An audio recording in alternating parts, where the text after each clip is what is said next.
এই সালসা যদি কেউ খেতে পারে, আমি আপনাকে গ্যারান্টি দিতে পারি, যদি এই সালসা আপনি খেতে পারেন, তাহলে আপনাকে বাংলাদেশের কোনো চাকরি নিয়ে টেনশন করতে হবে। আপনার একটা টেমপ্লেট থাকতে হবে, আপনার জিলটা কম ছিল। মানে আমরা যেভাবে আমি যখন প্রেজেন্টেশন করি, ধরেন বা আমার থেকে অনেক ভালো প্রেজেন্টার আছে, তখন সেটা প্যাশনেটলি করতে হবে। আর জিলটা প্যাশনেটলি অবশ্যই করেছেন, কিন্তু জিলটা আমি পাইনি আপনার কাছে। আমার ঘটনা হচ্ছে কি, যে আমি যখন ইউনিভার্সিটিতে প্রেজেন্টেশন দিই, তখন তো হচ্ছে যে সামনে অনেক অডিয়েন্স থাকে, বুঝছেন। আর অনলাইনে আপনার সবাই চুপ করে আছে, তো মাঝে মাঝে যদি একটা দুইটা সাউন্ড পাইতাম, সেই ক্ষেত্রে হচ্ছে যে আপনার খুব ভালো হইতো। না না না, সেটা ঠিক আছে, কিন্তু বিষয়টা হচ্ছে যে আপনার জি ভাই, মানে আমি আপনার পয়েন্টটা বুঝতে পারছি। কারণ আপনি তো ডিজিটাল মার্কেটার। জি আমি ধরেন এখন ঢাকায় আসছি বলে আমি কিন্তু কোনো অর্গানাইজেশন কারোর সাথে মিটিং করব না, আমি মিটিং করব না, বিষয়টা বুঝতে পারছেন। জি আমি কিন্তু অনলাইনে আমার এই আপনার একটা বেশ বড় একটা অর্গানাইজেশন, মানে they invited me to be there, তাদের অফিস। আমি জাস্ট মানে খুব ইন্টারেস্টিং, আমি তাদেরকে বলে দিছি যে আমরা তো এই কাজগুলো এখন অনলাইনেই করতে পারি। আমি বলিনি যে আমরা অফিসে যাবো না, আমরা তো অনলাইনেই করে ফেলতে পারি। ইটস বেটার, আমরা মনে হয় যে এটাতে করলে মনে হয় আমাদের জন্য বেটার হয় বেসিক্যালি।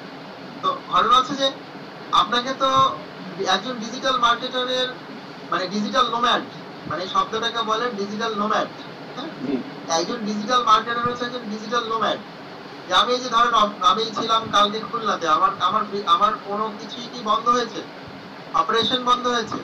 কোনো কিছুই হয়নি, কিন্তু আমি কিন্তু মানে রিল্যাক্স মোডে ধরেন শুয়ে শুয়ে আমি কিন্তু হোয়াটসঅ্যাপে কমিউনিকেশন করেছি, আমি অনেক কাজ করেছি, তাই না? আমি কাজের ইনস্ট্রাকশন দিয়েছি, আমি অ্যাপ্রুভাল দিয়েছি।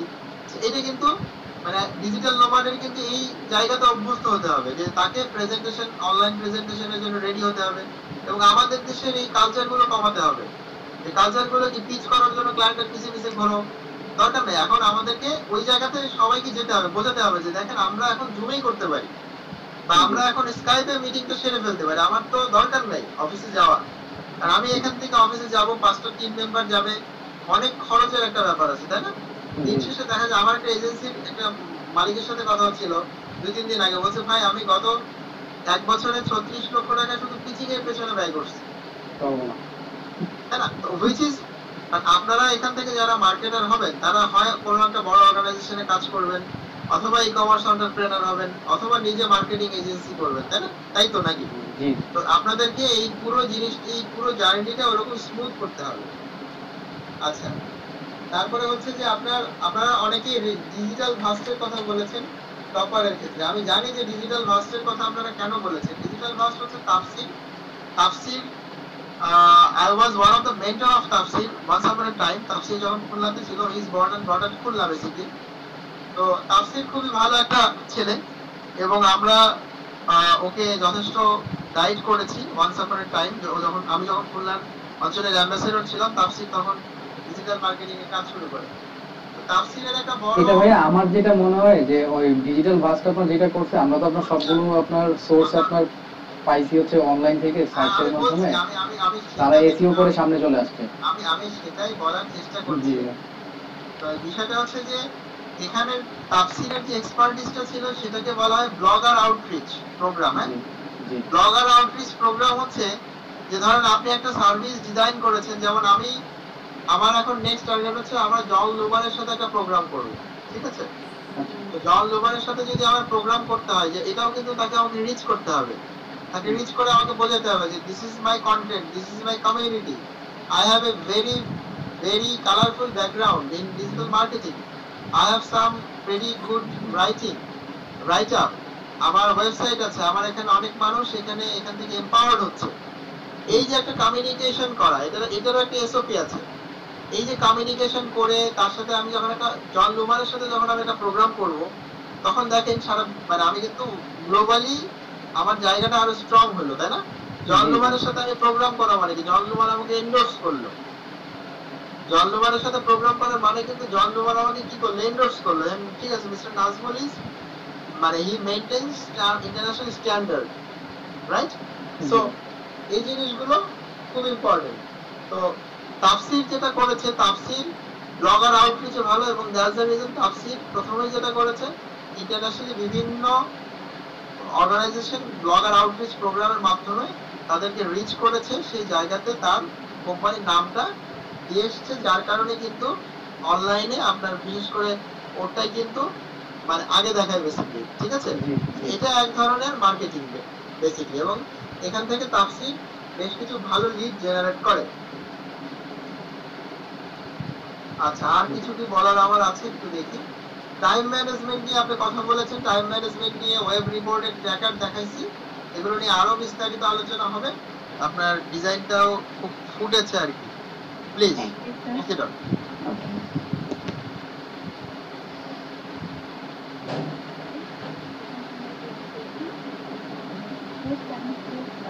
ডিজিটাল মার্কেটিং এর যেহেতু আমাদের কোর্স, আমি ডিজিটাল মার্কেটিং নিয়ে ন্যূনতম বলতে চাই। প্রথমত মার্কেটিংটা আমাদের সকালের কফি কাপ থেকে শুরু হয় এবং রাতে একবারে আমরা যখন আমাদের মোবাইল ফোনের নিউজ ফিড চেক করে থাকি যাই, সেই অবধি আমাদের সাথে মার্কেটিং হতে থাকে। এবং যখন এই মার্কেটিংটা আমরা আসলে বিভিন্ন ডিজিটাল ডিভাইস ইউজ করে আমাদের সাথে করা হয় বা আমরা করতে থাকি, সেটাকেই আসলে ডিজিটাল মার্কেটিং শর্টকাটেই একেবারে। এরপরে আমাদের ছিল global and local opportunities of digital marketing. তো প্রথমে আমি বলবো যে digital marketing day by day একেবারে বিস্তৃতি লাভ করছে করোনার কারণে বা কোভিড-19 এর কারণে এটার পরিধি আরো দিন পর্যন্ত ভালো বেড়ে যাচ্ছে।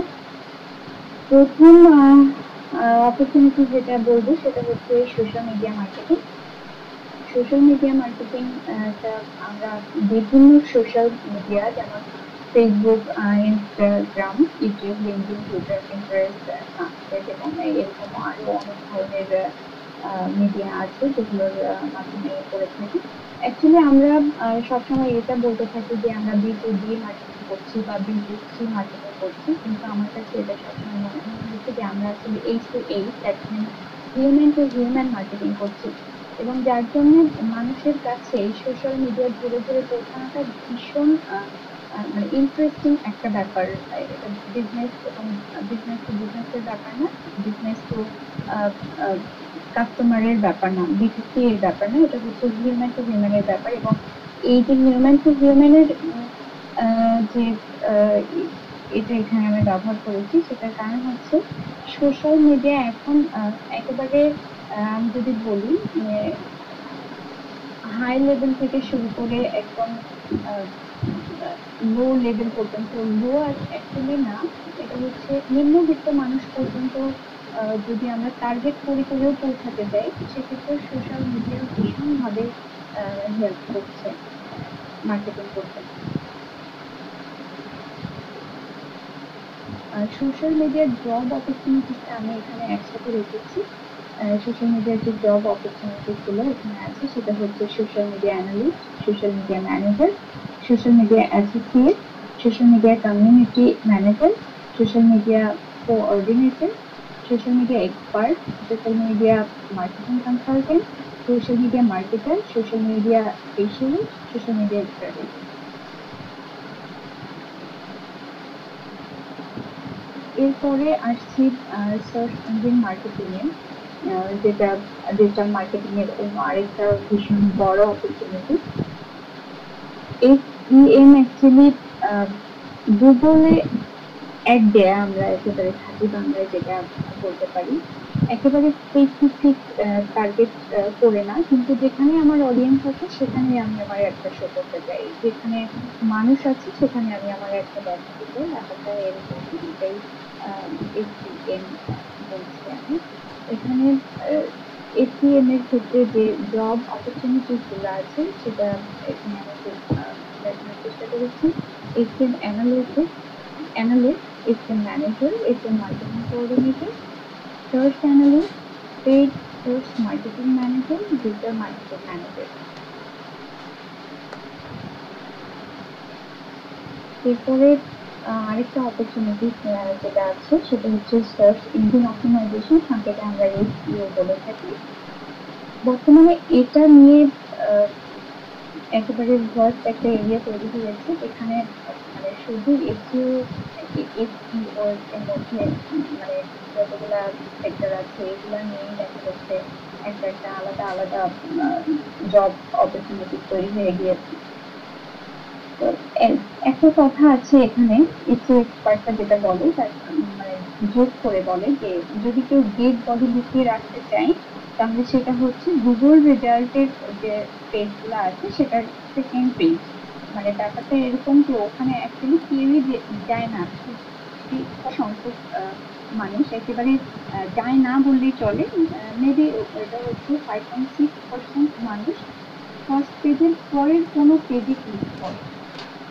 এসইওটা এরকম ব্যাপার, যেটা হচ্ছে অর্গানিক্যালি আমরা এসিএম যেমন গুগলকে টাকা দিয়ে আমরা একটা পেজ মানে একটা দেখানোর চেষ্টা করি মানুষকে, এসইওটা অর্গানিক্যালি মানুষকে সরি মানে যে কোনো পেজ বা ওয়েবসাইট বা অ্যাপকে দেখানোর জন্য অর্গানিক্যালি ওটাকে মানে গুগলের ফার্স্ট পেজে নিয়ে আসার একটা প্রসেস। এসইওর জন্য যে অপরচুনিটিস গুলো আছে সেগুলো হচ্ছে SEO manager, SEO analyst, SEO specialist, SEO partnership specialist, SEO strategist, SEO consultant, digital marketing manager, internet marketing manager এবং ওয়েবসাইট অপটিমাইজেশন ম্যানেজার। এরপরে আসছে কন্টেন্ট মার্কেটিং। কন্টেন্ট অ্যাকচুয়ালি বিভিন্ন ধরনের হতে পারে, যেমন এটা ভিডিও হতে পারে, অডিও হতে পারে, এটা টেক্সট হতে পারে, এটা ইমেজ এসেও হতে পারে। যারা অ্যাকচুয়ালি কন্টেন্ট রাইটার এরা শুধু কন্টেন্টের মানে রিটেন পোর্শনটা করে।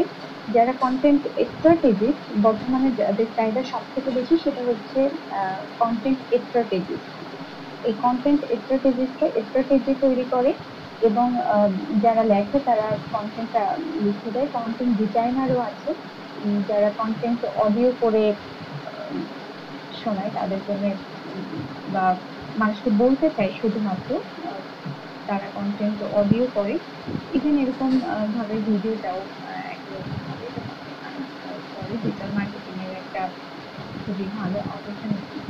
এখানে কন্টেন্ট মার্কেটিং এর ভিতরে যে জব অপরচুনিটি গুলো আছে সেটা হচ্ছে content strategist, content marketing strategist, content marketing editor, content marketing manager, content specialist, content analyst, content associate, content coordinator, content designer, content developer and content editor.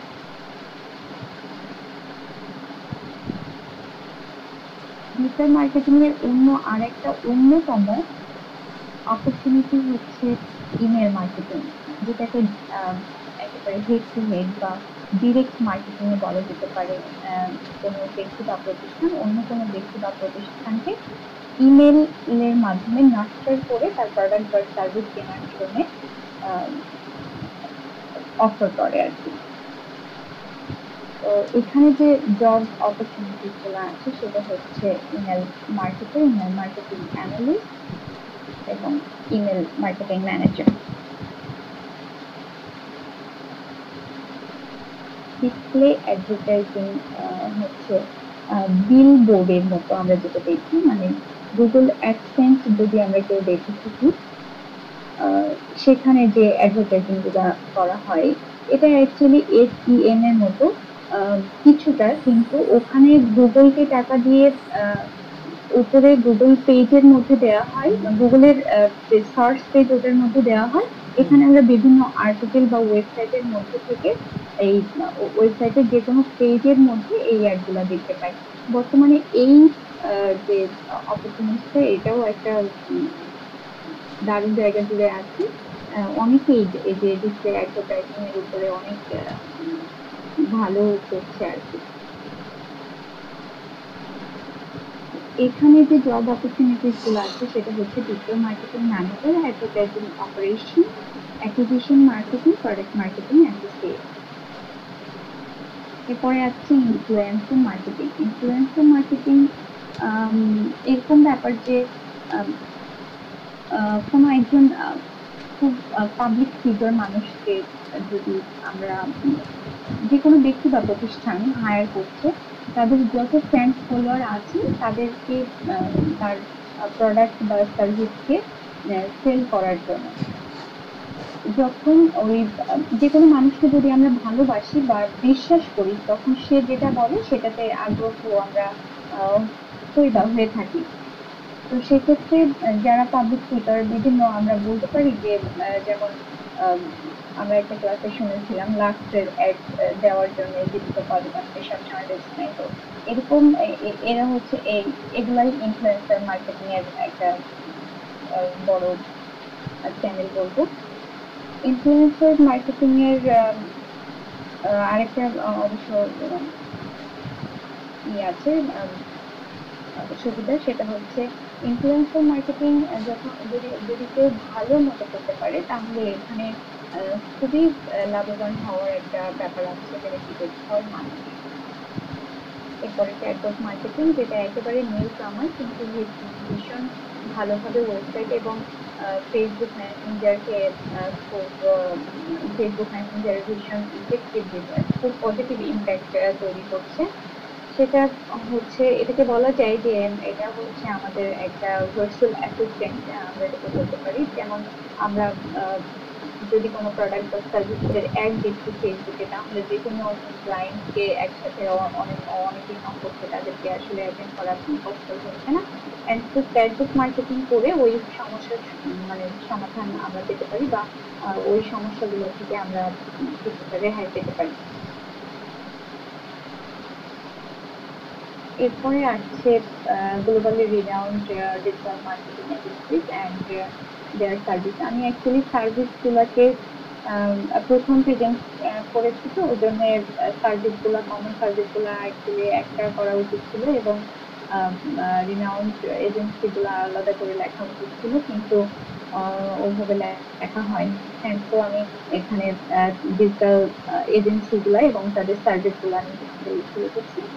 SEO brand, এটা অস্ট্রেলিয়ার একটা, সরি আমি web থেকে শুরু করতেছি। ওয়েবসাইট ইউএস এর একটা খুব ভালো এটা আমাদের অন্য আরেকজন কলিগ উনি বলেছেন, তারও এটা নিয়ে অনেক কিছু বলেছেন। ওদের service digital transformation, branding, search engine optimisation, social media marketing. এরপরে ইউএস এর আরো একটা খুব ভালো ডিজিটাল মার্কেটিং এজেন্সি আমি দেখেছিলাম, দেখেছিলাম ড্রিম থিওরি, এটা ইউএস এর। ওদের service digital marketing, e-commerce, store development, search engine optimisation, social media marketing. অস্ট্রেলিয়ার দু একটা খুব ভালো ভালো ডিজিটাল মার্কেটিং এজেন্সি আছে, খুব রিনাউন্ড। তাদের একটা নাম হচ্ছে এসইও ব্র্যান্ড, একটা সার্ভিস, তারা সার্ভিস দেয় SEO, pay per click, client relation এবং কন্টেন্ট স্ট্র্যাটেজিতে।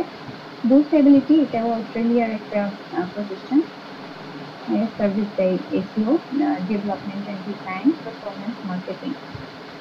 মাইটি সিটিজেন, এটা ইউএস এর আরেকটা ব্র্যান্ড, যারা সার্ভিস দেয় digital transformation, branding, search engine optimization এবং সোশ্যাল মিডিয়া মার্কেটিং এর উপরে।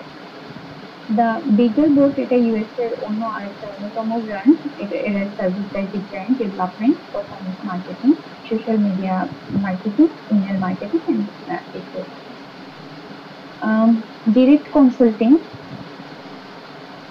এটা আই এম সরি আমি হয়তো পাই নাই এটা কোন দেশের, বাট এটা খুব রিনাউন্ড, আমি কয়েকটা ওয়েবসাইটে দেখেছি। তো এর সার্ভিসে SEO management, PPC advertising, CRO management, analytics management, অনেক ডিজিটাল। এটা অস্ট্রেলিয়ার একটা রিনাউন্ড প্রতিষ্ঠান, যারা সার্ভিস দেয় এসইও, পেপার ক্লিক এবং ব্র্যান্ডিং এর উপরে। এরপরে আমরা যেতে চাই যে services of globally renowned digital marketer. এতক্ষণে আমরা ডিজিটাল মার্কেটিং সম্পর্কে জেনেছি।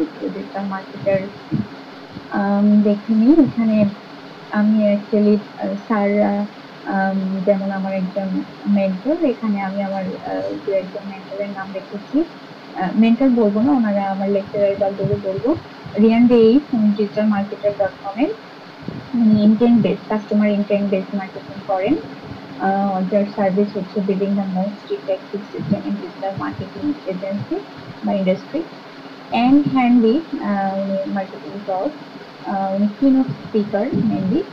and also paving the way of content marketing. Rank 15 most and এটা নিশ্চয়ই আপনারা নাম শুনে থাকবেন, the most recognizable face of search engine optimization. Larry king, উনি একজন ইনফ্লুয়েন্সার বলবো আমি, বাট ইটস খুব globally renowned digital marketer, leader of future strategies with the Facebook Messenger platform. একেবারে ইউনিক যে ইউনিক সেলিং প্রপোজিশন আমার মনে হয় যে উনি শুধুমাত্র ফেসবুকের স্ট্র্যাটেজিস নিয়েই কাজ করেন। বেনি ক্লটার্স, উনি specialist and innovator in search engine marketing and Google development. J Abraham, ওনাকেও আমি আমার কপিরাইটিং এর বা মার্কেটিং এর গুলো মনে করি, business consultant and strategic marketing expert. Frank Kern, একটু বলে নিতে চাই আমি ওনার সেলস লেটার ফলো করি এবং উনি এখন direct response internet marketing consultant এবং কপিরাইটার। ডিরেক্ট রেসপন্স বলতে একেবারে ডিরেক্টলি যেগুলো আমরা মানে ডিরেক্টলি মানুষের সাথে মিশে যে একদম তাদের মনের কথা, তাদের ইন্টেনশন বুঝতে পেরে তাদের কাছে মার্কেটিং করেন উনি। এখন সেলস লেটারটা উনি ভিডিওতে কনভার্ট করেছেন, উনি ভিডিও সেলস লেটার করছেন। আর একজন আছেন যিনি গ্যারি ভাইনারচুক, উনি social media and communication strategy.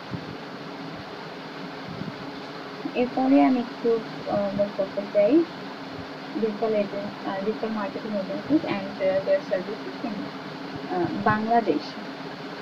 বাংলাদেশে আমি প্রথমে বলতে চাই যে যেহেতু আমি কৃষি কমিউনিকেশনের একজন মেম্বার নিজেকে মনে করছি এবং এই মানে তাদের সার্ভিস এবং তাদের স্ট্র্যাটেজি যেহেতু চোখে পড়ার মতো আমার চোখে পড়েছে, ওই জন্য আমি কৃষি কমিউনিকেশনকে একদম প্রথমে রেখেছি। Service digital marketing consultancy, digital media management, search engine marketing, content development, digital cost আছে। ইতিমধ্যে আমার আরো দু একজন কলিগ এটা নিয়ে বলেছেন, তাদের সার্ভিস নিয়ে বলেছেন। বিটি সোশ্যাল সার্ভিস হচ্ছে social media marketing, digital product, creative service, SEO, email marketing, video marketing, web analytics এবং digital media planning. Magneto Digital is serving digital content development, web analytics and implement এবং SEO. Unique range service content marketing, digital marketing, brand building, graphic design, market research, production, PR, strategy planning. Third hand Bangladesh এদের service হচ্ছে graphic design, digital marketing, web development এবং video production, digital training. Melonex is a service content development and social media management, online advertisement, digital analytics. Imaginate service, digital advertising, web solution, social media management. আমরা এখন একটু weakness গুলো দেখবো আমাদের local digital agency. Actually আমার নিজের একেবারে মতামত আমি যেটুকু বের করতে পেরেছি, আমার মনে হয়েছে যে তারা সরি টু সে একটা কথা আছে যে সবকিছুতেই দক্ষ কিন্তু কোনোটাতেই একেবারে মাস্টার না, ব্যাপারটা এরকম মনে হয়েছে যে একদম ইউনিক স্ট্র্যাটেজি বা একটা পথে আগানো এরকম কিছু দেখতে পাই না। এখানে ছোট কিছু একেবারে নোটেবল দু একটা পয়েন্ট অ্যাড করার চেষ্টা করেছি। সেটা হচ্ছে not having a repeatable process of framework, lack of customer data, inefficient in long-term strategy building, there is no laser focused audience এবং lack of skill. স্যার এ পর্যন্তই ছিল আমার আজকের প্রেজেন্টেশন। প্রথম দিন হিসাবে ক্ষমা করবেন এবং থ্যাংক ইউ অল। এই very nice, very nice, very nice. এবং কয়েকটা বিষয় আমার খুবই ভালো লেগেছে যে আপনি বিশেষ করে তিনটা পয়েন্ট আমি না বললেই নয়। নাম্বার 1 পয়েন্ট হচ্ছে যে আপনি কোথায় কাজ করছেন সুফিয়া আপু, একটু বলবেন? স্যার আমি অ্যাকচুয়ালি আমাদের এখনো টিম মেম্বার বা আমাদের নাম ওভাবে ঠিক হয়নি, আমরা জাস্ট একটু একটা ছোট্ট টিম করে কাজ শুরু করেছি একটু একটু করে।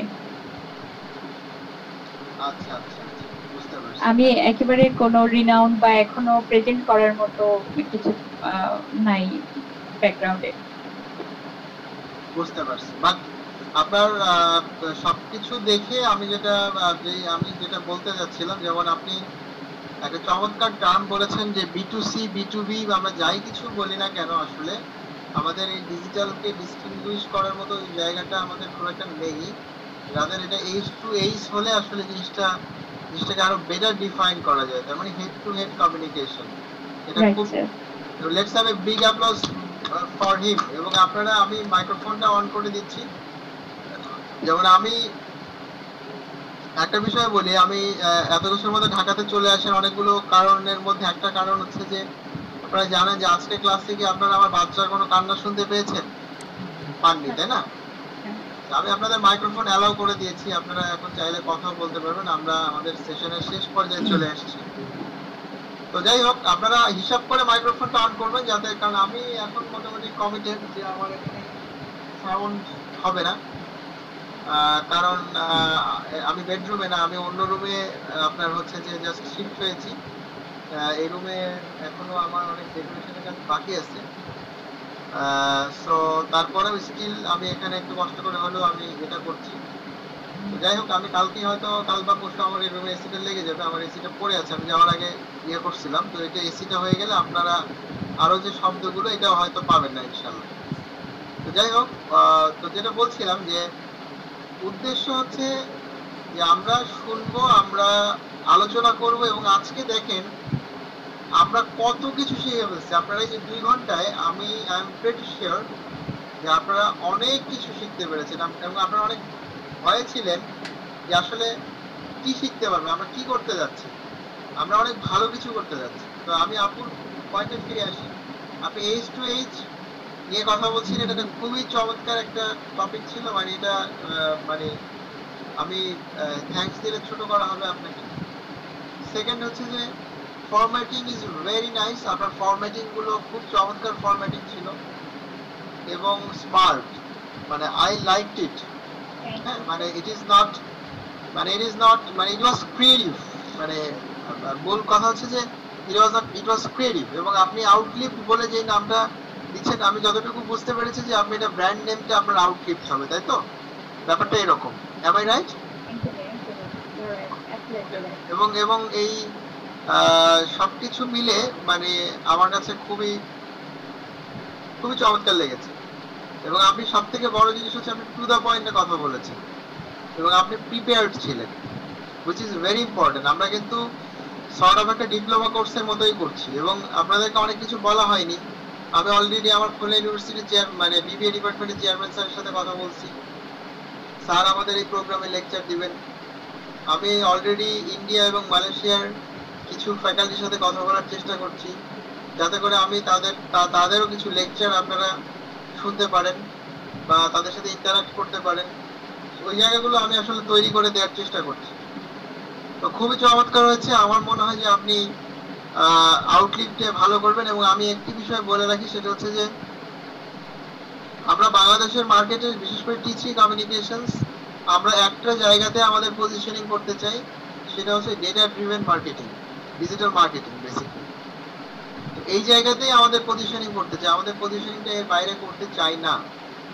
এবং সেই অনুযায়ী কিন্তু আমরা কাজ করছি। মানে আপু অনেক ল্যাকিংস বের করছিলেন, প্রত্যেকটা অর্গানাইজেশনের ল্যাকিংস আছে। আমি ব্যক্তি হিসেবে অনেক পুরনো মানুষ, টেকনোলজিতে কাজ করছি, বাট অর্গানাইজেশন হিসেবে আমার অর্গানাইজেশন ইজ ভেরি নিউ। এবং আমি আপনাদেরকে বলেছি যে আপনারা যে প্রবলেমগুলো ফাইন্ড আউট করেছেন, এই প্রবলেমগুলো কিন্তু আমিও ফাইন্ড আউট করেছি এবং সেই অনুযায়ী আপনাদেরকে কিছু সলিউশন দেওয়ার চেষ্টা করছি। যেমন ওয়েব ওয়ার্ক রিপোর্টের কথা যেটা বললাম, সোফিয়া আপু আপনার কাছে কি মনে হয় যে এটা যদি আমরা প্রপারলি ইন্টিগ্রেট করতে পারি, এজেন্সিগুলো যদি ইন্টিগ্রেট করতে পারে, তাহলে তাদের কাজের এফিসিয়েন্সি, প্রোডাক্টিভিটি আমার মনে হয় 200 টাইমস বেড়ে যাবে। একদম স্যার, একদমই। কারণ ক্লায়েন্ট অলওয়েজ টাচে থাকতে চায় এবং সব থেকে বড় কথা সে সবসময় এনশিওরিটি চায়। এবং এটা হ্যাঁ, এটা আমার মনে হয় যে এটা সেটার অনেকখানি পূরণ করতে পারবে।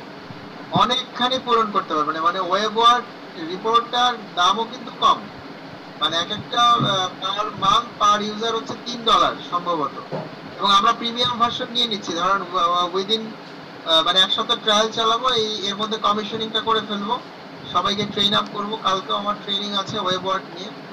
তো আপনারা যখন এজেন্সি করবেন, শুধু এজেন্সির জন্য না, মানে ওই web work report it's not only for হচ্ছে কমিউনিকেশন এজেন্সি, এটা আপনার অন্য অন্য অর্গানাইজেশনের ক্ষেত্রে এটা ট্রেমেন্ডাস, এবং এটা প্রোডাক্টিভিটি চমৎকার ভাবে আপনার প্রোডাক্টিভিটি ইনক্রিজ করবে, যেটা আমরা আসলে এখনো করতে পারছি না। তো আমি পরবর্তী অ্যাসাইনমেন্ট দেওয়ার আগে আপনাদেরকে বলেছি যে আপনাদের প্রতিদিনই অ্যাসাইনমেন্ট থাকবে, কারণ এটা অনেক এক্সটেন্সিভ প্রোগ্রাম। আমি একটু আপনাদের কাছ থেকে শুনতে যাচ্ছি, 2-5 জনের কাছ থেকে, যে আপনারা জি নাজমুল ভাই, আমি একটু কথা বলতে চাচ্ছিলাম যদি অনুমতি পাই আর কি। Sir please. আচ্ছা, ডোন্ট মাইন্ড, আমি কিছু কথা বলবো আর কি। সেটা হচ্ছে এখানে যারা আছেন সবাই খুবই এক্সপেরিয়েন্স এবং সবাই হাইলি এডুকেটেড, এক্সেপ্ট মি। আমি আসলেও মানে শিক্ষাগত যোগ্যতা আমার খুবই কম, এটা আমার একটা। আর একটা বিষয় হচ্ছে যে মানে অ্যাসাইনমেন্ট করা আমার জীবনে কখনো হয় নাই, সে সৌভাগ্য আমার কখনো হয় নাই। আমি অ্যাসাইনমেন্ট আসলে জীবনের প্রথম আর কি আমার এটার সাথে ইন্ট্রোডিউস, ডোন্ট মাইন্ড। সেটা এখন আমি একটু অ্যাসাইনমেন্ট সম্বন্ধে পুরোটা জানি না, একটু শেখার জন্য আমি আপনাকে একটা প্রশ্ন করবো। অ্যাসাইনমেন্ট কি জাস্ট বিষয়টা এরকম যে কোনো কিছু কপি পেস্ট করা, গুগলে সার্চ করে, নাকি নিজের এক্সপিরিয়েন্স থেকে লেখা, নাকি যা শেখানো হয় তা থেকে লেখা? আমি এটা শিওর হওয়ার জন্য। খুবই চমৎকার প্রশ্ন করেছেন। অ্যাসাইনমেন্টের অ্যাকচুয়াল যদি সংজ্ঞা আপনি বলেন, সেটা হচ্ছে যে প্রথমে আপনার মেন্টর আপনাকে যে অ্যাসাইনমেন্টটা দিবে, সেটা মেন্টর কিছু কিছু সময় আপনাকে কিছু রেফারেন্স দিয়ে দিবে, আবার অনেক সময় আপনাকে রেফারেন্স দিবে না। তো অ্যাসাইনমেন্টে আপনার কিছু মূল টপিক আগে বের করে ফেলতে হবে, যে কোন কোন টপিক। যেমন আমাদের এই অ্যাসাইনমেন্টে আমরা টপিকগুলো আলোচনা করে দিয়েছিলাম যে এই টপিকের মধ্যে আপনাকে থাকতে হবে, মানে এই টপিকগুলো আমি আমার ব্যক্তিগত রিসার্চ থেকে দিয়েছিলাম। তো আপনাদের প্রথম এসওপি যদি আমি বলি, প্রথম পার্টটা ছিল রিসার্চ করা, রিসার্চ করে ডেটা অ্যানালাইসিস করা, সেই ডেটাগুলো অ্যানালাইসিস করে এরপরে আপনার মতো করে সেটাকে সাজানো। কেমন? আচ্ছা, আমি একটু ইন্টারাপ্ট করবো নাজমুল ভাই, ডোন্ট মাইন্ড। সেটা হচ্ছে যে আসলে মানে সবার সাথে আমার এক্সপিরিয়েন্স একটু ডিফারেন্স আছে। সেটা হচ্ছে আমি আসলে টেকনিক্যালি খুবই কম বুঝি, বিজনেস করি, বিজনেস টুকটাক বুঝি, সেলস বুঝি একটু, কিন্তু ডিজিটালি আমি কিছুই বুঝি না। এখন এই বিষয়গুলো আমার জন্য একটু ডিফিকাল্ট হয়ে যাচ্ছে। আমি যখন এই অ্যাসাইনমেন্ট নিয়ে একটু ঘাটাঘাটি করতে গেলাম, আরেকটা বিষয় হচ্ছে আমার উইকনেস আছে ইংলিশে, যেটা আমি একদমই পারি না বলতে গেলে। সেক্ষেত্রে আমার জন্য খুব ডিফিকাল্ট হয়ে যাচ্ছে যে এই অ্যাসাইনমেন্টগুলো পড়া এবং এটা টাইমটা মেনটেন। আমি যেটা ভেবেছিলাম যে কোর্সটা সম্বন্ধে, কোর্সটা নেওয়ার আগে, সেটা হচ্ছে যে হয়তো বা আপনি প্র্যাকটিক্যাল কিছু পড়াবেন, সেটার অ্যাসাইনমেন্ট হবে। মানে আমার যেটা দরকার আর কি, আমি এবং নিজেকে ডেভেলপ করতে পারবো, যেহেতু আমি কখনো একটু ইন্টারাপ্ট করি আপনার এখানে। আমি সবই প্র্যাকটিক্যালি করব, কিন্তু আমি যদি প্রথম 6-7টা ক্লাস এই থিওরি গুলো, মানে আপনি অলরেডি আজকে যে মানে ধরেন যে আলোচনাগুলো হলো, এখান থেকে আপনার কোনো নতুন লার্নিং আছে? জি আছে, আমি নোট ডাউন করেছি। যেমন আপনার ওয়েব ওয়ার্ক ট্র্যাকার, এটা আমি এটা আমার হয়তো কখনো কখনো কাজে লাগছে। নট অনলি দ্যাট, মানে অন্য অন্য যে আলোচনাগুলো হলো, মানে ধরেন এখানে যেটা হবে সোহাগ ভাই, এখানে আমাদের মাল্টি ডাইমেনশনাল লোক আছে, তাই না? আমরা কিন্তু নাজমুল ভাই, আপনি কিন্তু কিছু মনে করবেন না আমার প্রশ্নতে, আমি ফ্র্যাঙ্কলি মানে কোশ্চেন করতে চাইছি। আমরা ডিসকাশনে আছি, আমরা ফ্রেন্ডশিপ ডিসকাশনে আছি, এবং আপনাকেও মানে আপনার সলিউশনটা কি হবে সেটা আমি বলে দিব, যে আপনার সলিউশনটা কি হবে। যেমন আপনার কিন্তু এখানে ফার্স্ট হওয়াটা আপনার টার্গেট না, শর্ট ভাই। না না, অবশ্যই না, অবশ্যই। আচ্ছা, আপনার টার্গেট হচ্ছে হওয়া উচিত এইখানে যে আমি এখানে প্র্যাকটিক্যাল কাজ শিখবো, এবং অন্যরা কি প্রেজেন্টেশন দিল আপনি আপনার মতো একটা প্রেজেন্টেশন করবেন, করে আপনি আপনার ফোল্ডারে রাখবেন। তো অন্যরা যে প্রেজেন্টেশন গুলো দিল সেটাও তো আপনি দেখতে পারতেছেন, তাই না? তাহলে কি হবে, আপনার জ্ঞানের পরিধিটা অনেক বেড়ে যাবে, আপনার সিদ্ধান্ত নেওয়াটা অনেক সহজ হয়ে যাবে অনেক ক্ষেত্রে। আপনি যেটাকে ধরেন আপনি লুঙ্গি এবং শাড়ির বিজনেসই করলেন ফর এক্সাম্পল, সেখানেও আপনার ইনসাইটটা কিন্তু অন্য লেভেলে চলে যাবে। আপনি বুঝতে পারবেন যে ব্র্যান্ড গাইডলাইন কি, ব্র্যান্ড গাইডলাইন না থাকলে ভাই ব্যবসা কিন্তু সবাই করে, তাই না? ধরেন যে আপনার মুদি দোকানদার, কিন্তু একটা ধরেন আমার নেক্সট আমি ঢাকা আসার আর একটা বড় কারণ হচ্ছে আমি একটা ই-কমার্স বড় ধরনের একটা ই-কমার্স আমি করতে যাচ্ছি এবং গ্রোসারি ই-কমার্স করতেছি মানে প্ল্যানিং এ আছে স্টিল অন মানে আপনার এটা মানে স্কেচের মধ্যে আছে। তা আমি ডিজিটাল মার্কেটিং নিয়ে আপনাদেরকে একটা জিনিসই বোঝাতে চাচ্ছি যে ডিজিটাল মার্কেটিং টেকনিক্যাল একটা বিষয়, কিন্তু সেটা 30-40-50% বিষয় হচ্ছে থিওরিটিক্যাল। তার মানে আপনি যদি থিওরিটা ভালো মতো না জানেন, এই যে আমরা এখন যে প্রেজেন্টেশন করছি বা আমরা এই যে পড়াশোনাগুলো করছি, এই পড়াশোনাগুলো হচ্ছে থিওরি। এই থিওরি যদি আপনি ভালো মতো না পড়েন মানে অ্যাটলিস্ট আপনি না করেন, কারণ আপনি বললেন আপনার ইংলিশে এফিসিয়েন্সি কম, কোনো সমস্যা নাই, কিন্তু অন্যরা যেগুলো করছে সেগুলো যদি আপনি ফলো করেন একটা সময় কিন্তু আপনার ইনসাইট চেঞ্জ হয়ে যাবে, আপনার ভাবনার জগৎ মানে এডুকেশন কিন্তু মানুষকে কি করে তার চিন্তা চেতনাকে চেঞ্জ করে দেয়, তাই না? না ডেফিনেটলি, অবশ্যই অবশ্যই। ধরেন একই জিনিস ওই চাল ডাল মানে আপনার চাল ডাল ব্র্যান্ড করে বেচতেছে, আবার একই জিনিস আমার পাশের দোকানের মুদি দোকানও কিন্তু বেচতেছে না।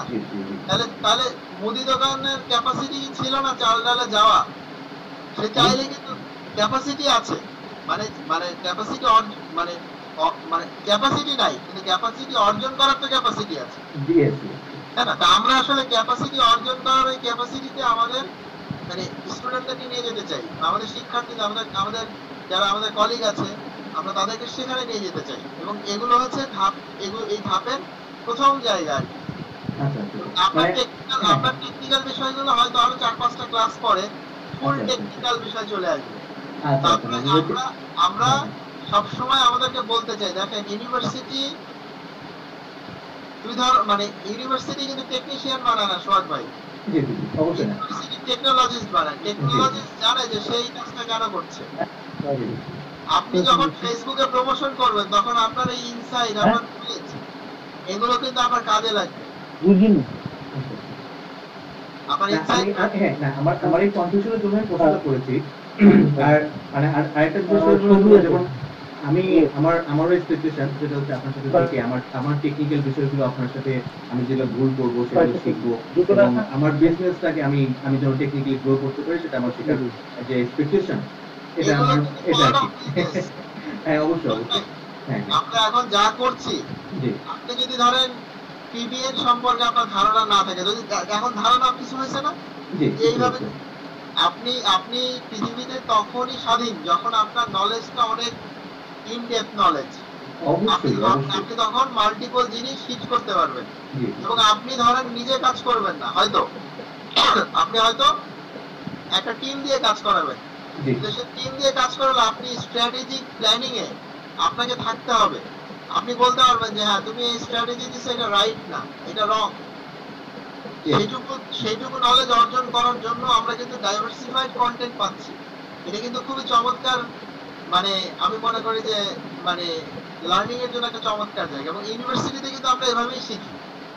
যারা মানে ধরে যে বিশেষ করে আপনি বলতে পারেন যে এখন আমরা যেখানে আছি এটা একটা ইউনিভার্সিটি, এটা একটা টেকনিক্যাল ইউনিভার্সিটি।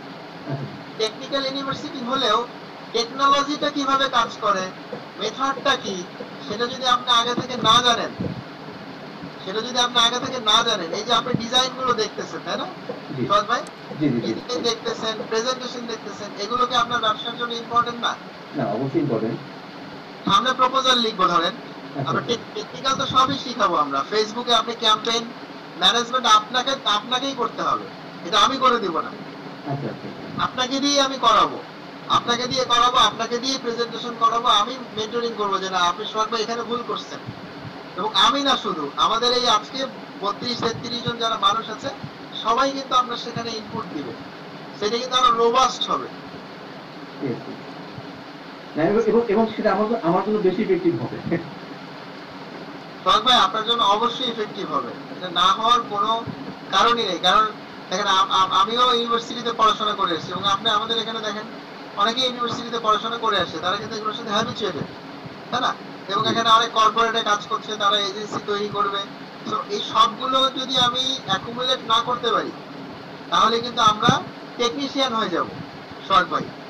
আমি যদি প্রথম দিনে বাংলাদেশে কিন্তু এই ডিজিটাল মার্কেটিং আমরা যে কম্পোনেন্টে ক্লাস করাচ্ছি, টেকনোলজি এবং আপনার থিওরির মেলবন্ধন, এটা কিন্তু দরকার ছিল এই দেশে। ইউনিভার্সিটি শুধু আপনার থিওরি পড়াচ্ছে, কিন্তু আমরা থিওরিও পড়াচ্ছি। আমি কেন থিওরি পড়াচ্ছি? কারণ এগুলো ইউনিভার্সিটিতে পড়াই, তারপরে আমি আবার রিক্যাপ করাচ্ছি। এরপরে তো ধরেন 5-6টা ক্লাস পরে তখন আমি টেকনোলজিতে চলে যাব, পিওর টেকনোলজিতে চলে যাব। তখন আপনি টেকনোলজি পেতে পারবেন, তখন আপনি টেকনিশিয়ান হবেন না। আমার উদ্দেশ্য আপনাদেরকে টেকনিশিয়ান বানানো না। থ্যাংক ইউ নাজমুল ভাই, আমি ক্লিয়ার, ভালো লাগলো এবং থ্যাংক ইউ নাজমুল ভাই, thank you so much. Thank you. আর কারো কোনো আলোচনা না থাকলে আমি পরবর্তী অ্যাসাইনমেন্ট সম্পর্কে ব্রিফ করা শুরু করব। স্যার আমার যদি ভুলগুলো একটু বলতেন। সরি, আমার ভুলগুলো মানে আমার ওখানে কিছু ইনপুট দেওয়ার আছে না বা আচ্ছা, আমি যতটুকু বুঝেছি আপনি পিওর ব্র্যান্ডিং নিয়ে কাজ করেন। পিওর মানে এটা আমার অবজারভেশন। আপনি টেকনিক্যাল জায়গাগুলোতে আপনার একটু ল্যাক রয়ে গেছে আর কি, ঠিক আছে?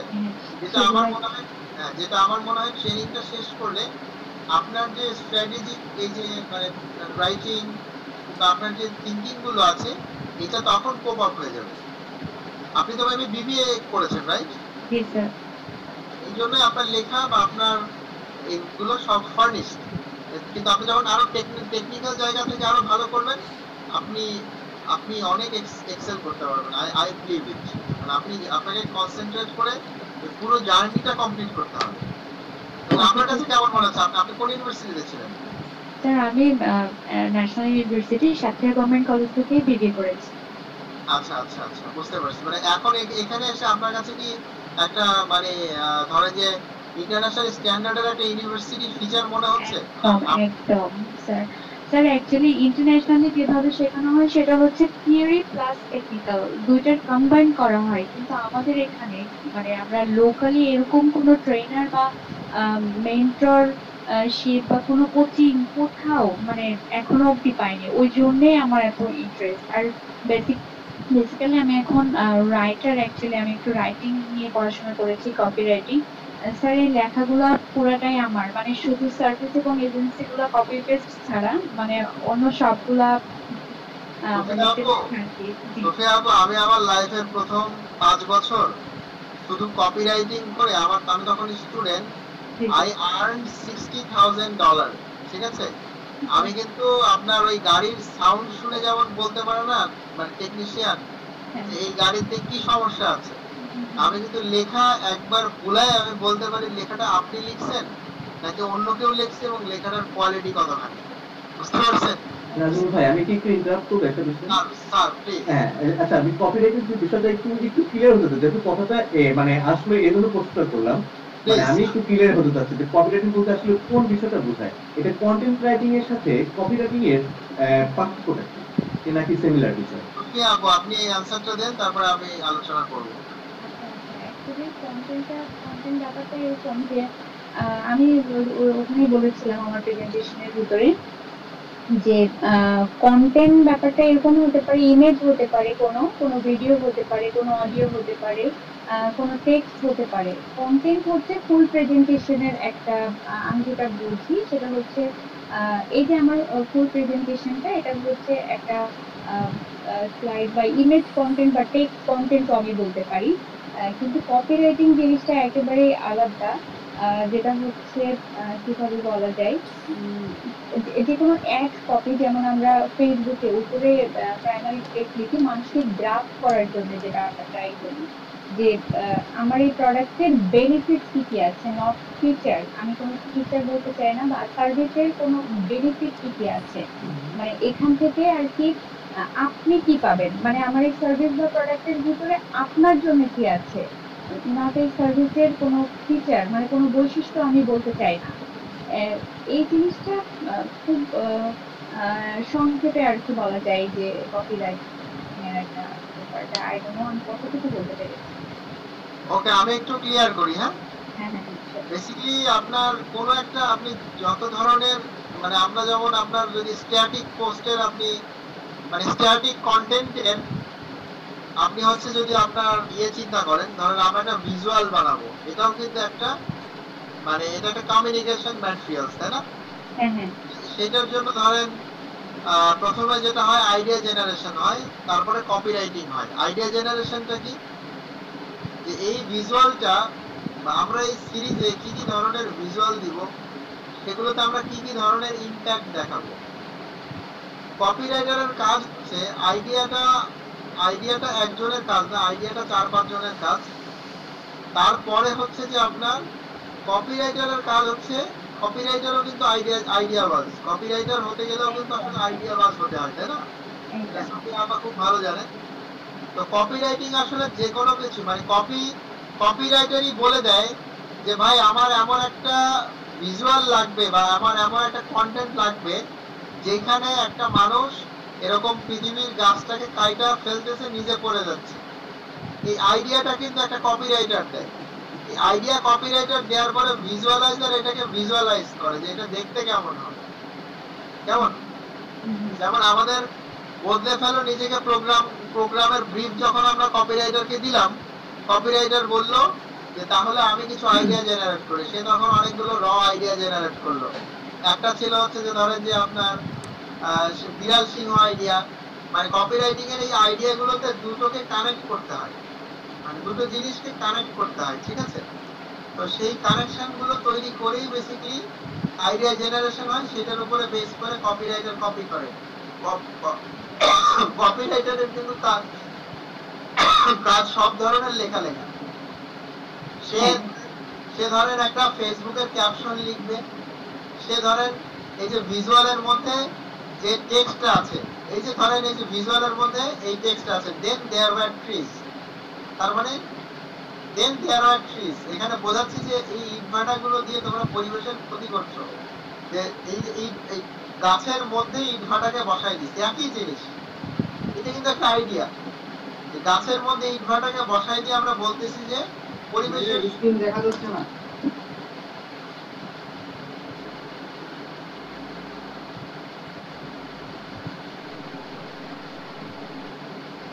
গাছের ভেতরে ইটভাটাকে বসায় আমরা বলছি দেন দেয়ার আর ট্রিজ। আইডিয়া জেনারেট কিন্তু একজন কপিরাইটারের করা, এবং এই লেখাটাও কিন্তু একটা কপিরাইটারের লেখা। এরপরে মনে করেন এখানে আমার আইডিয়া জেনারেশনটা কপিরাইটার করেছে এবং আমার স্ট্র্যাটেজিক প্ল্যানার করেছে, আমরা অনেকে মিলে আইডিয়া জেনারেট করি। এটা একটা আমের বাগান, তো ওখানে বলা ছিল সবুজ প্রকৃতির মাঝেই কাটুক কিছু স্মৃতিময় মুহূর্ত। তারপরে মনে করেন যে এখানে যে ভিজুয়ালটা আছে, এখানে একটা লোক মাছ ধরতেছে বড়শি দিয়ে, এটা কিন্তু একটা আমের বাড়ির বিজ্ঞাপন, মানে আমরা প্লট বেচার জন্য বিজ্ঞাপন। তো আমাদের এখানে কপিরাইটার একটা ছোট্ট লিড কপি দিয়ে দিল, সেটা হচ্ছে সিপে তুলুন প্রকৃতির স্বাদ। এই লেখাটা একটা কপিরাইটারের কাজ। এই ডিজাইনটা যে হবে, এই ডিজাইনটা কিন্তু কপিরাইটার আইডিয়া দিবে যে ভাই আমার ডিজাইনটা, বা ক্রিয়েটিভ ডিরেক্টর বেসিক্যালি আইডিয়াটা দিবে, ঠিক আছে? যে বা পুরো টিম মিলে, ক্রিয়েটিভ ডিরেক্টর হচ্ছে তখন আমরা কপিরাইটারের সাথে বসে, ভিজুয়ালাইজারের সাথে বসে আইডিয়া জেনারেট করে। আর এই যে লেখাটা সিপে তুলুন প্রকৃতির স্বাদ, এই লেখাটা কপিরাইটারের লেখা। আইডিয়া জেনারেশনটা প্রথম স্টেপে হয়। তারপরে দেখেন হিমালয়ের পাদদেশে উপভোগ করুন নৈসর্গিক সৌন্দর্য, এই লেখাটা কিন্তু একটা কপিরাইটারের লেখা। উপভোগ করুন এক রোমাঞ্চকর অনুভূতি, এটা একটা কপিরাইটারের লেখা। প্রকৃতির মনোহর সৌন্দর্যকে অনুধাবন করুন, কপিরাইটারের লেখা। প্রকৃতির সান্নিধ্যে অনাবিল আনন্দে কাটুক আপনার সন্তানের সময়, কপিরাইটারের লেখা। পাখির কলতানে মুখরিত থাকুক গ্রিনাটিকের আমের বাড়ি, এটা একটা কপিরাইটারের লেখা। কেমন? সো একজন কপিরাইটারের আমাদের একটা প্রেজেন্টেশনই থাকবে সোহাগ ভাই, যেই প্রেজেন্টেশনে এই যে ডিজিটাল মার্কেটিং চ্যানেলে যেই ধরনের রিসোর্স কাজ করে, তাদের জব রেসপন্সিবিলিটি কি থাকে, তারা কি কি কাজ করে এবং মার্কেট চাহিদা কি কি আছে, সেটা আমরা আইডেন্টিফাই করব বেসিক্যালি, ঠিক আছে? তখন আপনাদের এই কপিরাইটারের কাজ কি, ভিজুয়ালাইজারের কাজ কি, এটার কাজ কি, সেইটার কাজ কি, এটা আপনারা বুঝতে পারবেন। তাহলে তো কপিরাইটারটা একটা হিউজ একটা ব্যাপার। অবশ্যই আমি নিজেও একজন কপিরাইটার, আমি নিজেও কিন্তু লেখালেখি করি, ঠিক আছে? আমার লেখা আমি আপনাদেরকে কখনো পড়ে শোনাইছি কিনা জানি না, আমার লাস্ট আমি কবিতা শুনে নিয়েছি। ঠিক আছে, কারণ আমার একটা ড্রিম প্রোগ্রাম বেসিক্যালি। আমি একটা ছোট্ট একটা প্রশ্ন জানতে চাই। হ্যাঁ প্লিজ স্যার। এই যে কপিরাইটার যে বিষয়টা বললেন, এই কপিরাইটার আর কন্টেন্ট রাইটার কি একই জিনিস? মানে কপিরাইটার আর কন্টেন্ট রাইটার কি একই জিনিস? রাইটার, সোজা কথা রাইটার, লেখক। রবীন্দ্রনাথ ঠাকুরও বিজ্ঞাপনের লেখা লিখতো, জানেন আপনারা? ঠিক আছে, তো কপিরাইটার হচ্ছে আপনার, মানে রাইটার হচ্ছে সবকিছুই মানে লেখে। দেখেন সে কবিতাও লেখে, সে নাটকও লেখে, সে গল্পও লেখে। আমি কিন্তু specialised on digital marketing technology, marketing automation, marketing strategy, digital marketing এর এই যে আপনার মোটামুটি আমার অনেকগুলো সেক্টরে আমার কিন্তু পদচারণা আছে। এবং আমি যেহেতু দীর্ঘদিন একাডেমিতে কাজ করি, তো আমার একটা মানে কি বলবো ইনসাইট তৈরি হয়ে গিয়েছে আসলে। তো দেখেন কপিরাইটার, এটাও কিন্তু কপিরাইটারের কাজ, কবিতা লেখাও কপিরাইটারের কাজ, গান লেখাও। আচ্ছা খাদিজা, প্রেজেন্টেশনটা এখনই তাহলে অ্যাসাইনমেন্টটা দিয়ে তারপরে আমরা আরো 5 মিনিট গল্প করি। অ্যাসাইনমেন্টটা হচ্ছে আমাদের নেক্সট অ্যাসাইনমেন্টটা এখানে ফার্স্ট সেমিস্টারের এই ইয়েতে আছে। নেক্সট অ্যাসাইনমেন্টটা হচ্ছে assignment on digital marketing jargon. ঠিক আছে, ডিজিটাল মার্কেটিং এ আমরা কথা বলার আগে আমাদের অনেকগুলো টার্মিনোলজি জানতে হবে। মানে এটা জার্গন না বলে জার্গনও বলতে পারি অথবা টার্মিনোলজি বলতে পারি। আমরা যদি টার্মিনোলজি গুলো ভালো মতো না জানি তাহলে আমাদের এটা আমরা প্রসিড করতে পারবো না। এই জন্য আমি খুব ইম্পর্টেন্ট কিছু টার্মিনোলজি এখানে দিয়েছি। SMM, SEO, PPC, inbound marketing, outbound marketing, landing page, affiliate marketing, CPM, BCPM, CPC, CPV, session, lead, page view, bounce rate, ROS, cookies, hosting, dedicated hosting, conversion rate optimization, impression, engagement, CTR, frequency cap, cost per acquisition, knowledge process outsourcing, social reach, social engagement, new visitor versus returning visitor, Google Tag Manager, Google Data Studio, emotional marketing। আরেকটা হচ্ছে যে Google Optimize আর একটা হচ্ছে যে AB testing. আপনারা এই terminology গুলোর উপর একটা অ্যাসাইনমেন্ট রেডি করবেন, ঠিক আছে? সেটার জন্য আমি দুটো তিনটে রেফারেন্স আপনাদেরকে দিয়ে দিয়েছি। এই একটা রেফারেন্স, এই একটা রেফারেন্স এবং এই একটা রেফারেন্স। কারণ এই রেফারেন্সের উপরে বেস করে আমি আপনাদেরকে ইমিডিয়েট হচ্ছে আপনাদেরকে একটা আপনার দিব, একটা এক্সাম দিব নেক্সট ক্লাসে। এই অ্যাসাইনমেন্টের পরে আমি 10 মিনিট সময় দিব গুগল ফর্মে। সজীব দা আছেন? সজীব দা আছে। ওকে, সো এই বিষয়টা হচ্ছে যে আপনার এই অ্যাসাইনমেন্টটা করার পরে আমরা হচ্ছে একটা এক্সাম নিব, ইনস্ট্যান্ট এক্সাম। এখন তো আমি সুস্থ, তাই না? সো ক্লাস আর মিস করাবো না। হ্যাঁ, আর আমি ক্লাস না করলে আমি নিজে অসুস্থ হয়ে যাই মানসিক ভাবে, কারণ এটা আমার অভ্যাস। আমি খুবই কথা বলতে চাই, এই যেগুলো আপনি সেকেন্ড ক্লাসে দিয়েছেন এগুলা আপনার ওয়েবসাইটে অনেকগুলো আছে, মানে একেবারে বলা যায় যে ম্যাক্সিমামই আছে। তো এগুলা তো অনেক রিসার্চ করে এরপরে লেখার জন্য একদিন সময় কি যথেষ্ট, নাকি মানে কপি পেস্ট করলে কোনো অসুবিধা নেই? যারা আইবিএ তে পড়ে একদিনে 3-4টে অ্যাসাইনমেন্টও করে। এটা ক্যাপাসিটি বাড়াচ্ছি আপনাদেরকে আমি ক্যাপাসিটেট করছি, আর কিচ্ছু না।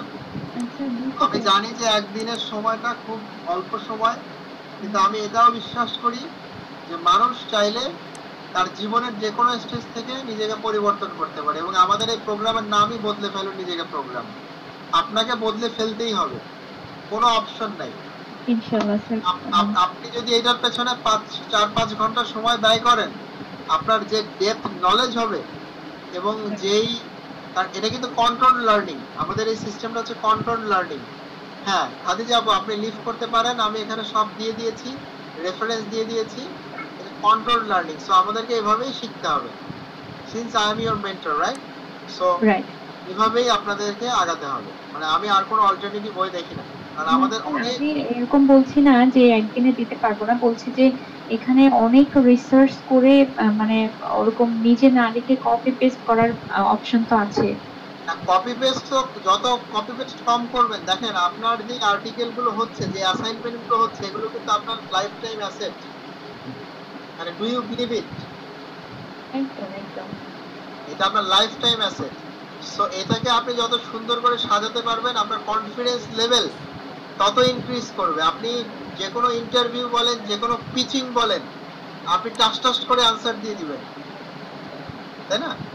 তো আমি তো ধরেন, আমাকে একটা কোম্পানির ভাইস চেয়ারম্যান, অনেক দেশের অনেক বড় একটা কোম্পানি, আমাকে প্রশ্ন করতেছে, নাজমুল ভাই আপনি এটার জন্য যে এত টাকা বাজেট দিলেন, এক ফেসবুক পিক্সেল সেট করতে আপনি 35,000 টাকা বাজেট দিলেন, তো এটা তো একটা পিস অফ কোড। হ্যাঁ, এটা তো একটা উনি আমাকে বলতেছে এটা সিম্পল পিস অফ কোড। আমি বললাম যে হ্যাঁ ভাই, এটা সিম্পল পিস অফ কোড। তো আমি যদি সিম্পল পিস অফ কোড ওখানে লিখতাম, তাহলে আপনার জন্য আমি কোনো চার্জ করতাম না। কিন্তু আমি অনেক আউটস্ট্যান্ডিং কোড আসলে লিখবো তো ওখানে, এই জন্য আমি 35,000 টাকা চার্জ করছি। বুঝতে পেরেছেন? তো আপনারাও 35,000 টাকা চার্জ করতে পারবেন, এবং আপনারা চার্জ করলে তো আমার লস নাই, আমার আরো লাভ। ঠিক আছে? কারণ আপনাদের এরকম যদি 1000 স্টুডেন্ট আমার থাকে, আমার এজেন্সি চালাইতে আমার কোনো অপারেশনাল এক্সপেন্ডিচার নাই। আমি আপনাদের কাছ থেকেই ফ্রিতে না হোক, আমি নাজমুল হোসেন, আমি যদি আপনাকে বলি যে ভাই এই কাজটা মার্কেটে 20,000 টাকায় হয়, আমি আপনাকে 5,000 টাকা দিব, আপনাকে করে দিতে হবে, আপনি না করতে, আপনি বলবেন যে নাজমুল ভাই আপনাকে টাকা দিতে হবে, আপনাকে আমি ফ্রি করে দিব, করবেন না আপনারা? করবেন। আমার তো লস নেই, আপনাকে আমি ইন ডিটেইল শেখাই দেবো। এটাই হচ্ছে যে আমার অবজেক্টিভ, আপনারা যাতে না থাকেন। আপনাদের একটু জোর করে একটা কবিতা শোনাই। হ্যাঁ, শোনাবো? জি জি, নাজুল ভাই আমি সরি, আমার ইন্টারনেটটা চলে গিয়েছিল, এই জন্য আপনার কথাটা মাঝখানে আমার একটু শোনা হয়নি, এর জন্য খুব সরি। মানে একজন কপিরাইটারের কাজ কিন্তু কবিতা লেখা, একজন কপিরাইটারের কাজ হচ্ছে ছন্দ লেখা, একজন কপিরাইটারের কাজ হচ্ছে আপনার ধরেন যে ফেসবুকের ক্যাপশন লেখা, একজন কপিরাইটারের কাজ হচ্ছে সিনেমা লেখা, নাটক লেখা, গল্প লেখা।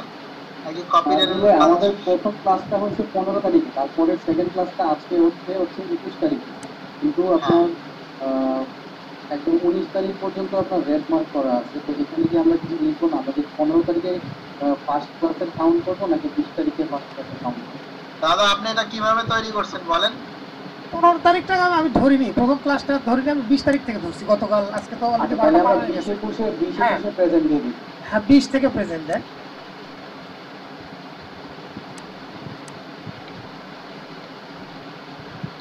এভাবে তো কেউ ক্লাস না করেও তো প্রেজেন্ট দিতে পারতো, পরে গিয়ে দিতে পারে কি? দিতে তো পারেই, আমরা তো মানে কেন মানে ইয়ে করব। তবে নাজুল ভাই আমি কি একটু একটা কথা বলবো, আপনার ওই একটা কথা বলবেন, আপনার ওই ভিডিও মানে ক্লাসের ভিডিও কোনো কিছু দেওয়া হবে না, সেজন্য কথা বলি। মাঝে মাঝে মানে এমনও হতে পারে কোনো একটা ক্লাস আমি করতে পারিনি, যেমন আজকে কিছু আমার 10টা মিনিট আমার ইন্টারনেট ছিল না। সেটা যদি আপনি না করতে পারেন, আপনি যদি ক্লাসটা না করতে পারেন, কোঅর্ডিনেটরকে মেল করবেন, কোঅর্ডিনেটর ভিডিও দিয়ে দিবে, সেটা একদম আচ্ছা আচ্ছা অপশনাল। মানে সেটা যদি এক্সেপশনাল কেস হয়, কিন্তু এটাও আপনাদেরকে মাথায় রাখতে হবে, ক্লাসটা মিস করবেন না। আপনার চেষ্টা করবো যদি টেকনিক্যালি কোনো প্রবলেম না হয়, কারণ একটা বিষয় হচ্ছে কি, যে যার আগ্রহ আছে সে আশা করি সেটা অ্যাটেন্ড করার চেষ্টা করবে। ডেফিনেটলি। তো আপনারা হচ্ছে যে ভিডিও পাবেন না, যদি স্পেশাল কেস হয়, একদিন 2 দিন হলো না, তখন কোঅর্ডিনেটরকে মেল করতে হবে। সজীব দা আপনার নাম্বারটা এখানে দিয়ে দেন, ঠিক আছে? প্রবলেম হয়ে যাচ্ছে, সেটা হচ্ছে যে মানে সবাই হচ্ছে যে প্রথম দিকে নাম লিখতেছে, তো যার কারণে হচ্ছে একজনের নামের উপর আরেকজনের নামের উপর আরেকজন, আমি 3 বার লিখছি নাম, আবার আরেকজন লিখে বলছে, যেটা হচ্ছে যে এখন আমাদেরকে যেটা করতে হবে, আমাদের এইগুলো আগে থেকে রেডি করে রাখতে হবে। আমরা যেহেতু আমাদেরও অপারেশন নতুন, হিউম্যান রিসোর্সও তাদেরও বুঝে উঠতে সময় লাগতেছে, তাই না? আমাদেরকে একটু ক্ষমা করে দিতে হবে ভাইয়া। না না না, এটা আসলে ক্ষমার ইয়ে না, জাস্ট হচ্ছে এই জন্য বলছে যে সবাই একটু মানে আস্তে ধীরে করে লিখলেন, দেন হচ্ছে আমার মনে হয় এটা ঠিক আছে, তাহলে আজকে ক্লাস শেষ করব, কবিতা শোনায় ক্লাসটা শেষ করব। হ্যাঁ অবশ্যই অবশ্যই নাজমুল ভাই। কবিতাটা আসলে বিষয়টা হচ্ছে যে কবিতা তো আপনার মানে ধরেন যে মানে একজন লেখকের কাজ কবিতাও লেখা, একজন লেখকের কাজ ফেসবুকের ক্যাপশন লেখা, ছন্দ লেখা। হ্যাঁ, এটা একটা আলাদা ট্রেড, ঠিক আছে। যেমন আমাদের প্রথম এজেন্সির প্রথম কপিরাইটার ছিল আসির আরমান, একা বেঁচে থাকতে শেখো প্রিয়। আপনারা গানটা হয়তো শুনছেন, তাই না? আসির আরমান কিন্তু আমার এই যে T3 কমিউনিকেশনের প্রথম কপিরাইটার ছিল আর কি, ঠিক আছে। তো যাই হোক, তো আমি একটু পড়ে শোনাতে চাই। আমি আসলে একটু লেখালেখি করি, কবিতা গল্প মাঝে মাঝে লেখা হয়। আর ছোটবেলা থেকে আসলে সংগঠনের সাথে কাজ করি, ডিজিটাল মার্কেটিং প্যাশন। আর এটা হচ্ছে যে মানে ধরেন ছোটবেলা থেকে অভ্যাস, কেউ আর্ট করে, তাই না, কেউ মানে আঁকতে পারে। তা আমি আসলে ভালো আঁকতে পারি না, এই জন্য আমি লেখালেখি ছোটবেলা থেকে করি, সেই হিসেবে লিখেছি। আমি একটু পড়ে শোনাই। তোমাকে পেতে চাই, তোমাকে দেখতে চাই সেই 18-র তারুণ্যে, হাস্যোজ্জ্বল কোনো এক সকালে চায়ের আড্ডায়, কিংবা পরন্ত বিকেলে ধান ক্ষেতের আলে নীল রঙের শাড়িতে। আঁকতে চাই পটুয়ার তুলিতে, লিখতে চাই সহস্রাব্দের শ্রেষ্ঠ কবিতা। হতে চাই তোমার অর্ধাঙ্গ, খুঁজে ফিরি তোমার কোঁকড়ানো কেশের ঘ্রাণ। না, কোনো কাব্যিক শব্দে নয়, নয় কোনো নগ্নতার ভাঁজে কিংবা লাল কাপড়ের সাজে। তোমাকে পেতে চাই শরতের মিষ্টি হাওয়ায়, বর্ষার কদম ফুলের মাঝে, কিংবা শীতের শিশিরি ভেজা ঘাসের সাজে। তোমাকে পেতে চাই পদ্মার উত্তাল তরঙ্গের মাঝে, কিংবা পুরনো কোনো ডায়েরির ভাঁজে। লিখতে চাই পৃথিবীর শ্রেষ্ঠ উপন্যাস। তোমাকে খুঁজে ফিরি গিটারের তালে কিংবা বৃষ্টির টুকটুক শব্দে। লিখতে চাই শতাব্দীর শ্রেষ্ঠ গান। তোমাকে খুঁজে ফিরি কাঁঠাল চাপা কিংবা বকুলের মাঝে। ডাকতে চাই পৃথিবীর সবচেয়ে মূল্যবান হার। কিন্তু এত কিছু আপনি করেন কিভাবে? আমার টিম মেম্বাররা জানে, আমি তো আসলে বিশেষ করে ফোনে কানেক্টেড না। ফোনে কানেক্টেড না থাকার কারণে আমার কাজের এফিসিয়েন্সি অনেক বেড়ে গেছে, বুঝতে পারছেন?